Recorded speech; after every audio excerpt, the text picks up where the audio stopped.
नमस्कार दोस्तों, मैं आपका मित्र अर्जित तिवारी आपके लिए हिंदी का एक महत्वपूर्ण टॉपिक जिसको समास के नाम से जानते हैं आपके सामने आज लेकर आया हूं। आपको ध्यान समझना है और सीखना है। ये आपकी परीक्षा के लिए बहुत ही महत्वपूर्ण इंपॉर्टेंट टॉपिक है। जैसे कि अगर हम लोग बात करते हैं पहले समास की, तो हमारा कौन सा होता है? अव्ययी भाव समास, जिसमें उपसर्ग जुड़ा हुआ होता है और पूर्व प्रधान होता है।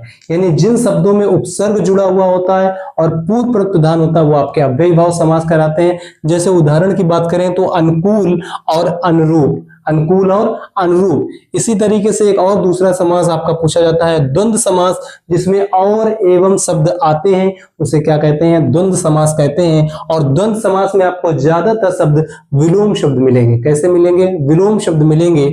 और इसके अगर हम लोग द्वंद्व समास के उदाहरणों की बात करें तो अमीर गरीब और माता पिता, और यहाँ पर योजक चिन्ह भी बीच में लगा हुआ मिलेगा। माता और पिता, अमीर और गरीब, और लिखा जाए एवं लिखा जाए या योजक चिन्ह आ जाए तो आपका द्वंद्व समास होगा। इसी तरीके से तत्पुरुष समास की बात करें, विग्रह करने पर कारक चिन्ह आएगा। कारक चिन्ह जैसे को, से, के लिए, में, पे, पर, का, की, के, में, पे, पर, इस तरीके से आपके कारक चिन्ह जहां लगे हुए आते हैं वो आपका कौन सा समास होता है? तत्पुरुष समास। उदाहरण की बात करें मनोहर, मनोहर का मतलब होता है मन को हरने वाला। इसमें कारक चिन्ह क्या है? आपका को है। नमस्कार दोस्तों, मैं आपका मित्र अर्जित तिवारी आपके लिए हिंदी का एक महत्वपूर्ण टॉपिक जिसको समास के नाम से जानते हैं आपके सामने आज लेकर आया हूं। आपको ध्यान समझना है और सीखना है। ये आपकी परीक्षा के लिए बहुत ही महत्वपूर्ण इंपॉर्टेंट टॉपिक है। जैसे कि अगर हम लोग बात करते हैं पहले समास की, तो हमारा कौन सा होता है? अव्ययी भाव समास, जिसमें उपसर्ग जुड़ा हुआ होता है और पूर्व प्रधान होता है।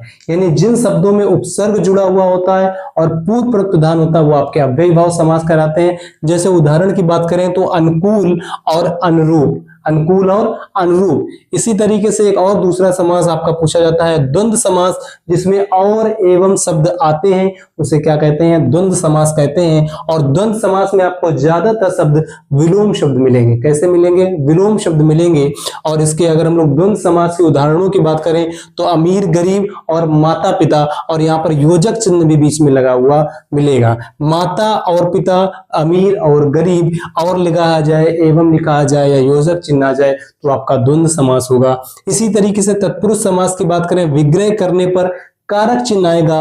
कारक चिन्ह जैसे को, से, के लिए, में, पे, पर, का, की, के, में, पे, पर, इस तरीके से आपके कारक चिन्ह जहां लगे हुए आते हैं वो आपका कौन सा समास होता है? तत्पुरुष समास। उदाहरण की बात करें मनोहर, मनोहर का मतलब होता है मन को हरने वाला। इसमें कारक चिन्ह